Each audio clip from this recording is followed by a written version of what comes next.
क्षयरोग दूरीकरण मोहिमेचा जिल्हाधिकाऱ्यांकडून आढावा।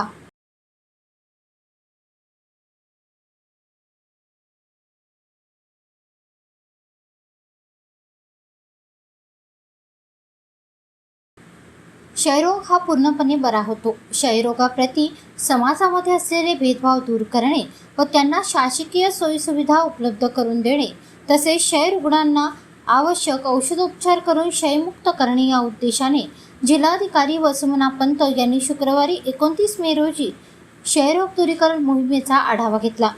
सद्यस्थितीत जिल्ह्यात एकूण 905 रुग्णांवर योग्यरित्या उपचार सुरू असल्याचे बैठकीत सांगण्यात आले।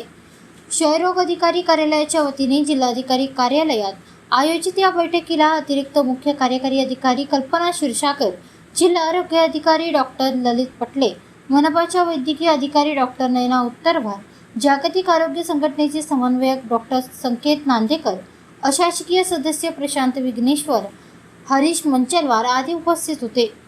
सद्यस्थितीत जिल्ह्यात 905 क्षयरुग्णांवर उपचार सुरू असून गतवर्षी 1095 रुग्ण उपचाराने बरे झाले आहेत। प्रधानमंत्री टीबी मुक्त भारत अभियानांतर्गत जिल्ह्यातील 905 पैकी 563 रुग्णांनी पोषण आहार किटसाठी सहमती दर्शवली आहे। यापैकी आतापर्यंत लोकसहभागातून 290 जणांना पोषण आहार देण्यात आला आहे।